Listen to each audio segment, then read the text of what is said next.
निकिता को तो वैसे घर ही जाना था, लेकिन वह अच्छे से जानती थी कि इस शहर में ट्रैफिक तो दिन रात एक जैसा ही रहेगा और घर पहुंचने में कम से कम 1 डेढ़ घंटा तो लग ही जाएंगे। इसीलिए अपनी भूख को ना दबाते हुए वह जाकर अपनी ऑफिस की कैंटीन में खड़ी हो गई। उफ, यहाँ भी इतनी लाइन। निकिता कैंटीन में कोल्ड ड्रिंक और सैंडविच लेने के लिए लाइन में खड़ी ही थी। अचानक कंधे पर किसी का स्पर्श पाकर वह चौंक कर पलटी तो पीछे मुकेश खड़ा मुस्कुरा रहा था। तुम? निकिता के मुंह से अनायास ही निकला। हाँ मैं, तुम्हारा मुकेश। पर तुम यहाँ क्या कर रही हो? मुकेश ने मुस्कुराते हुए प्रश्न किया। जोर से भूख लगी थी, सोचा एक सैंडविच लेकर कैब में बैठकर खाऊंगी। निकिता हिचकिचाते हुए बोली। चलो मेरे साथ, कहीं बैठकर चैन से कुछ खाएंगे। मुकेश ने बड़े अपनेपन से उसका हाथ पकड़कर खींचा। नहीं, मेरी कैब चली जाएगी, फिर कभी। निकिता ने पीछा छुड़ाना चाहा। कैब चली भी गई तो क्या, मैं छोड़ दूंगा तुम्हें। मुकेश हंसा। नहीं आज नहीं, मैं ज़रा जल्दी में हूँ, माँ के साथ ज़रूरी काम से जाना है। निकिता अपनी बारी आने पर सैंडविच और कोल्ड ड्रिंक लेते हुए बोली। उसे अचानक ही कुछ याद आ गया था। क्या समझूं मैं, अभी तक नाराज हो? मुकेश ने उल्हाना दिया। नाराज? इतने लंबे अंतराल के बाद तुम्हें देखकर कैसा लग रहा है, कह नहीं सकती मैं। वैसे हमारी भावनाएं भी सदा एक जैसी कहाँ रहती हैं, वे भी तो परिवर्तित होती रहती हैं। ठीक है, फिर मिलेंगे, पर इतने समय बाद तुमसे मिलकर अच्छा लगा। निकिता पार्किंग में खड़ी कैब की तरफ भागी। कैब में वह आंखें मूंदे स्तब्ध बैठी रही। समझ में नहीं आया कि यह सच था या सपना। 3 बरस बाद मुकेश कहाँ से अचानक प्रकट हो गया और ऐसा व्यवहार कर रहा था मानो कुछ हुआ ही नहीं। हर एक घटना उसकी आंखों के सामने जीवंत हो उठी थी। कितना जी जान से उसने मुकेश को चाहा था। उसका पूरा जीवन मुकेशमय हो गया था। उसके जीवन पर मानो मुकेश का ही अधिकार हो गया था। कोई भी काम करने से पहले उसकी अनुमति ज़रूरी थी। घर बाहर सभी मानते थे कि वे दोनों एक दूजे के लिए ही बने थे।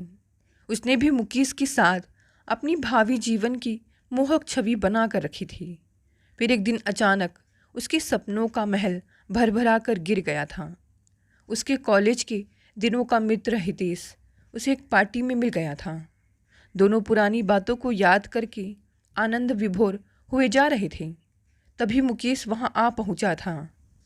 उसकी भावभंगिमा से उसकी अप्रसन्नता साफ झलक रही थी। उसकी नाराजगी देखकर हितेश भी परेशान हो गया था। मुकेश, यह हितेश हैं, कॉलेज में हम दोनों साथ पढ़ते थे। हड़बड़ाहट में उसके मुंह से निकला था। वह तो मैं देखते ही समझ गया था, बड़ी पुरानी दोस्ती लगती है, मुकेश व्यंग से बोला था। बात बढ़ते देखकर हितेश ने विदा ली थी, पर मुकेश का क्रोध शांत नहीं हुआ था। तुम्हें हितेश से इस तरह पेश नहीं आना चाहिए था, वह न जाने क्या सोचता होगा। निकिता ने अपनी अप्रसन्नता प्रकट की थी।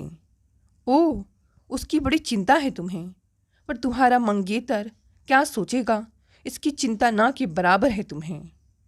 माफ़ करना, अभी मंगनी हुई नहीं है हमारी, और यह भी मत भूलो कि भविष्य में होने वाली हमारी मंगनी टूट भी सकती है। मंगनी तोड़ने की धमकी देती हो? तुम क्या तोड़ोगी मंगनी, मैं ही तोड़ देता हूँ।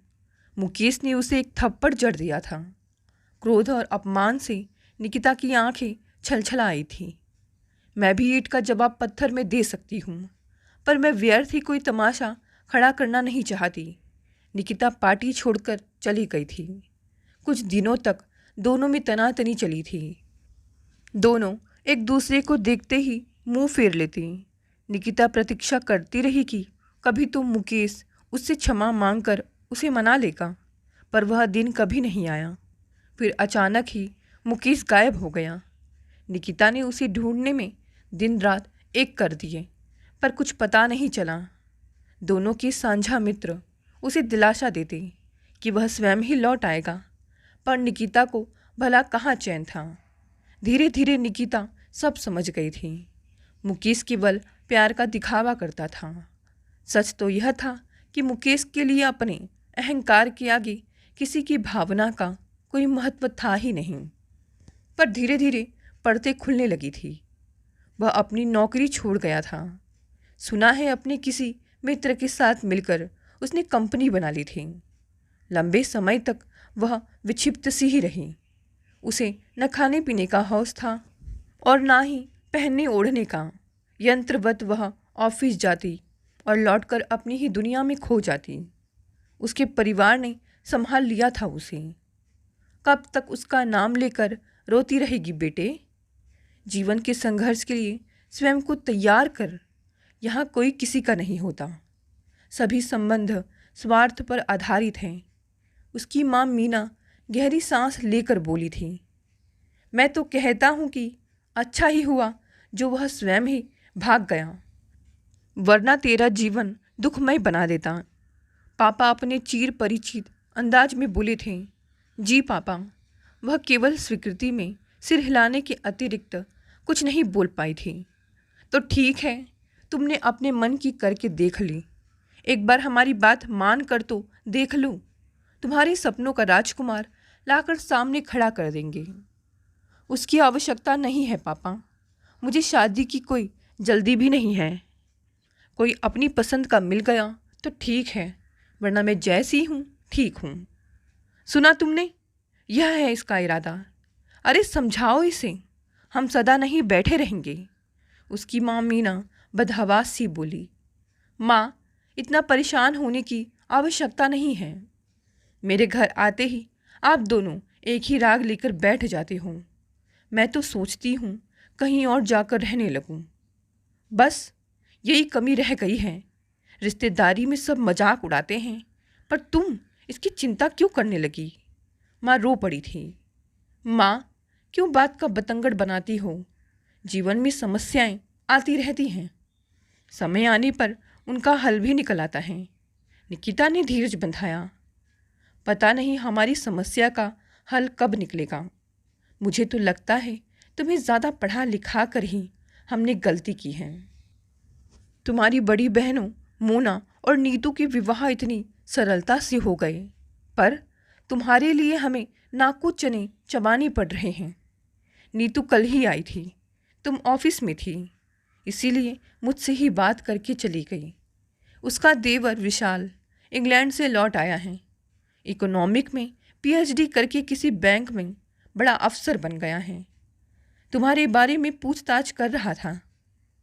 तुम कहो तो बात चलाऊं? विशाल? निकिता चौंक गई थी। क्या कह रही हो माँ? नीतू दीदी ने ही तो इस बात का सबसे अधिक विरोध किया था।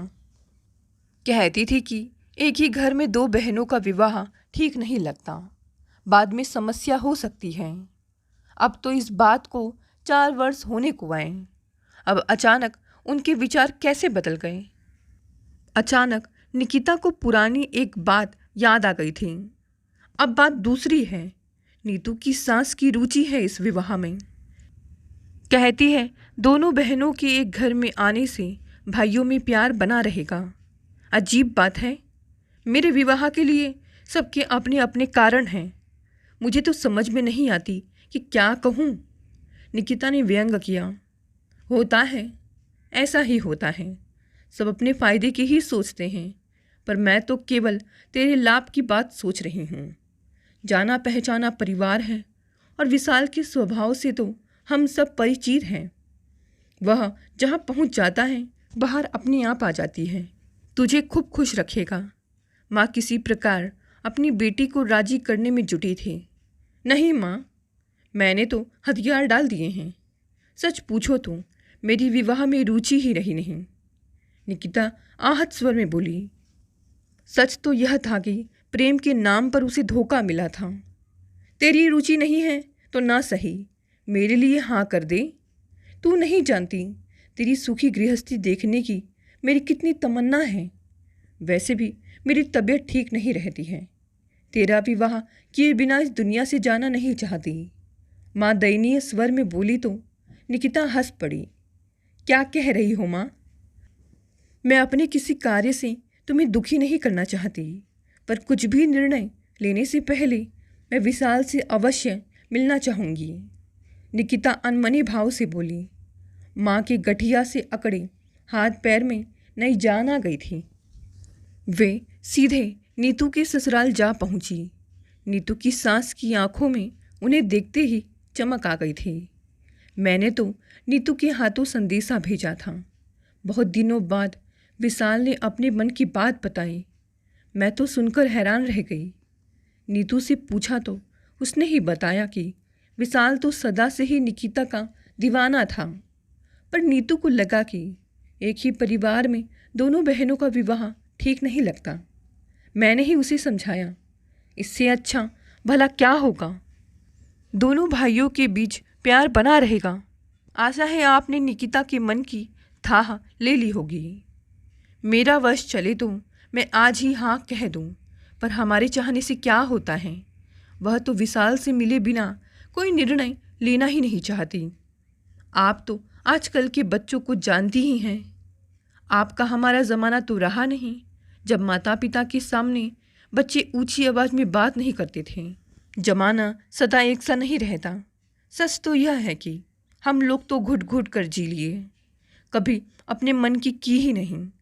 अगली पीढ़ी को देखकर इतना संतोष तो होता है कि वे अपने जीवन को अपनी शर्तों पर जी रहे हैं। अगले सप्ताह ही विशाल आ रहा है, तभी दोनों मिलकर कोई निर्णय ले ले तो दोनों की मंगनी कर देंगे और शीघ्र ही शादी। हम लोग भी जितनी जल्दी मुक्त हो जाएं अच्छा है। विशाल और निकिता मिले तो काफ़ी देर तक दोनों के बीच मौन पसरा रहा। कॉफ़ी हाउस की जिस मेज के दोनों ओर वे एक दूसरे के आमने सामने बैठे थे, 4 बरस पहले भी दोनों ठीक यहीं बैठा करते थे। इतने अंतराल के बाद भी उनके मनपसंद रेस्टोरेंट में विशेष परिवर्तन नहीं हुआ था। विशाल ने अपने लिए कोल्ड कॉफ़ी और उसके लिए ब्लैक कॉफ़ी विद क्रीम का ऑर्डर दिया तो निकिता मुस्कुरा दी। तुम्हें अभी तक याद है? कुछ चीज़ों को भूल पाना कितना कठिन होता है। सच पूछो तो तुम्हें कभी भूला ही नहीं पाया। ऐसा नहीं है कि मैंने प्रयत्न नहीं किया, पर तुम तो मेरे मन मस्तिष्क में छाई हुई थी। तुम्हें भुलाने के सभी प्रयत्न व्यर्थ सिद्ध हुए। कहते रहो, सुनकर अच्छा लग रहा है, चाहे सब कुछ झूठ ही क्यों ना हो। निकिता उदासी के बीच भी मुस्कुरा दी। तुम्हें लगता है मैं झूठ बोल रहा हूँ? यदि यह सच नहीं है तो इतने वर्षों में ना कोई फ़ोन, ना कोई सूचना। विशाल, आजकल के स्मार्टफोन के ज़माने में कौन विश्वास करेगा तुम्हारी बातों पर? ऐसी क्या विवशता थी कि तुम सब कुछ छोड़कर भाग खड़े हुए थे? मैं कहीं भागा नहीं था। मैं तो स्वयं को तुम्हारे योग्य बनाना चाहता था, इसीलिए उच्च शिक्षा प्राप्त करने का प्रयत्न कर रहा था। पर मेरे भी अपने सूत्र थे और तुम्हारे संबंध में सूचनाएं मुझे लगातार मिलती रहती थी। ओह, तो तुम जासूसी का काम भी कुशलता से कर रहे थे। पता नहीं तुम्हें मेरे संबंध में किसने कब और कितना बताया है, पर मैं सब कुछ बता देना चाहती हूँ। अब जब फिर से हमारे विवाह की बात उठी है तो मैं नहीं चाहती कि कोई भ्रम की स्थिति रहे। निकिता सीधे सपाट स्वर में बोली। निकिता ने जब बात प्रारंभ की तो रुकी ही नहीं। हितेश से अपनी मित्रता और मुकेश से अपने रिश्तों व अलगाव का उसने विस्तार से वर्णन किया। अब तुम अपना निर्णय लेने को स्वतंत्र हो, मेरे में कोई दुविधा शेष नहीं है। कुछ देर दोनों के बीच मौन पसरा रहा, फिर अचानक विशाल दिल खोलकर हंसा। तो यही बताना था तुम्हें? यह सब तो मैं पहले से जानता था। सच कहूँ तो मेरे पास ऐसी अनेक कहानियाँ हैं अपने लगाव और अलगाव की, पर उन्हें कभी फुर्सत में सुनाऊंगा तुम्हें। इस समय तो बस जीवन भर के लिए तुम्हारा हाथ मांगता हूँ। आशा है तुम निराश नहीं करोगी। दोनों ने आनन फानन विवाह बंधन में बंधने का निर्णय ले लिया। सब कुछ इतनी शीघ्रता से हो जाएगा, इसकी कल्पना तो मीना ने स्वप्न में भी नहीं की थी। दोनों की धूमधाम से सगाई हुई और 2 महीने बाद ही विवाह की तिथि निश्चित कर दी गई। सारा परिवार जोश के साथ विवाह की तैयारी में जुटा था कि अचानक मुकेश ने एकाएक प्रकट होकर निकिता को बुरी तरह झकझोर दिया था। उसने मुकेश को पूरी तरह अनदेखा करने का निर्णय लिया, पर वह जब भी ऑफिस से निकलती मुकेश उसे वहीं प्रतीक्षारत मिलता। वह प्रतिदिन आग्रह करता कि कहीं बैठकर उससे बात करना चाहता है, पर निकिता कैब चली जाने का बहाना बनाकर टाल देती। पर एक दिन वह अड़ गया कि कैब का बहाना अब नहीं चलने वाला। कहा ना, मैं तुम्हें छोड़ दूंगा, फिर क्यों भाव खा रही हो? इतने लंबे अंतराल के बाद तुम्हारा प्रेमी लौटा है। मुझे तो लगा तुम फूल मालाओं से मेरा स्वागत करोगी, पर तुम्हारे पास तो मेरे लिए समय ही नहीं है। किस प्रेमी की बात कर रहे हो तुम? प्रेम का अर्थ भी समझते हो? मुझे कोई रुचि नहीं है तुम में। मेरी मंगनी हो चुकी है और अगले माह मेरी शादी है। मैं नहीं चाहती कि तुम्हारी परछाई भी मुझ पर पड़े। वो समझ गया, इसीलिए तुम मुझे देखकर प्रसन्न नहीं हुई। नई दुनिया जो बसा ली है तुमने। तुम तो 7 जन्मों तक मेरी प्रतीक्षा करने वाली थी, पर तुम तो 7 वर्षों तक भी मेरी प्रतीक्षा नहीं कर सकी। सुनो निकिता, कहीं चल कर बैठते हैं।